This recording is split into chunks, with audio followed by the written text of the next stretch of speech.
Bienvenue sur 365 films. Aujourd'hui, nous allons récapituler John Wick 4, un film d'action américain dans lequel John mène son combat contre la haute table à l'échelle mondiale en recherchant les acteurs les plus puissants de la Terre, de New York à Paris en passant par le Japon et Berlin. Commençons. Alors qu'il se prépare à se venger de la haute table à New York, John Wick se cache dans la clandestinité avec le Bowery King. Il se rend au Maroc et assassine l'Ancien, également connu sous le nom de la personne qui siège au-dessus de la table. En réponse, le marquis Vincent de Gramont, membre de la haute table, appelle Winston, le directeur général du New York Continental, et Charon, son concierge. Le marquis affirme que John Wick peut être tué sans contrainte de ressources en raison de la haute table, qui lui reproche de ne pas avoir tué John. Le marquis prive Winston de ses responsabilités administratives, le déclare excommunicado, brûle le Continental et fait mettre à mort Charon en guise de représailles. Le marquis engage alors Ken, un ancien assassin de la haute table aveugle, pour tuer son vieil ami John sous la menace de tuer la fille de Ken. John se réfugie dans l'hôtel de son ami Shimazu Koji, l'Osaka Continental. Shidi, le second du marquis, se présente pour surveiller l'hôtel, soutenu par les tueurs de la haute table et par Ken. Le concierge de l'hôtel, Akira, la fille de Koji, évacue le bâtiment juste avant que la haute table ne le déconsacre, ce qui déclenche une bagarre lorsque Koji et ses hommes défendent John.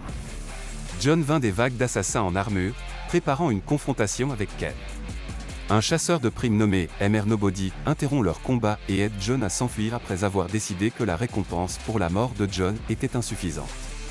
Au nom de John, Koji, blessé, attaque Ken à plusieurs reprises. Ken tue Koji à regret tout en épargnant Akira.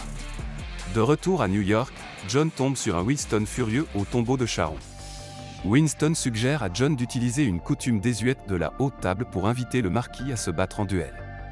John ne peut demander un duel qu'au nom d'une organisation criminelle, mais gagner le libérerait de tout engagement envers la haute table. Il se rend au siège berlinois du syndicat du crime russe à Roma pour demander sa réadmission après avoir rompu ses liens avec eux. Katia, la sœur adoptive de John, exige que ce dernier assassine Kia Arkan, un membre de la haute table qui a assassiné son père, afin d'être à nouveau admis. Kia est confronté à John dans son club. Lorsqu'une bagarre éclate, Ken et Mr. Nobody aident John à repousser les hommes de main de Kia. John finit par tuer Kia et retrouve son statut. Winston informe le marquis du défi formel lancé par John. En tant que second de John, Winston demande que le New York Continental soit reconstruit et que, en cas de victoire de John, il soit à nouveau nommé directeur. Lors d'une rencontre facilitée par le Harbinger, un agent de la table, John et le marquis à Paris se mettent d'accord sur les détails du duel au pistolet au lever du soleil le jour suivant près du Sacré-Cœur. Avec une prime de 26 millions de dollars sur John, le marquis veut l'empêcher d'arriver au combat à temps. À l'approche du Sacré-Cœur, John affronte des nuées d'assassins, dont Mr. Nobody, qui fait en sorte que la prime soit portée à 40 millions de dollars. Lorsque John intervient pour empêcher Shidi d'assassiner le chien de Mr. Nobody, ce dernier est tellement choqué qu'il renonce à chercher John. Ils arrivent au sommet juste à temps pour le duel après avoir aidé John à repousser plusieurs assassins, dont Shidi, que Mr. Nobody finit par tuer, dans la rue Foyatier. Après 2 rounds de combat, John et Ken s'épuisent l'un l'autre. Lorsque Ken blesse gravement John, le 3e round est annulé. Le marquis prend avec enthousiasme la place de Ken et réclame le droit de porter le coup de grâce.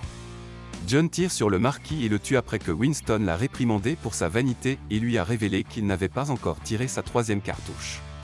Ken et John sont disculpés par l'augure de la haute table, et Winston retrouve son poste. Avant de succomber à ses blessures, John réfléchit à sa vie et à son mariage après s'être évanoui dans l'escalier. De retour à New York, Winston et le Bowery King font leurs adieux à John sur sa tombe, adjacente à celle de sa défunte épouse Hélène. Dans une séquence post-crédit, Ken se rend à Paris pour retrouver sa fille, mais le vengeur Akira lui fait face et brandit un couteau. Si vous avez aimé, n'oubliez pas de liker et de vous abonner.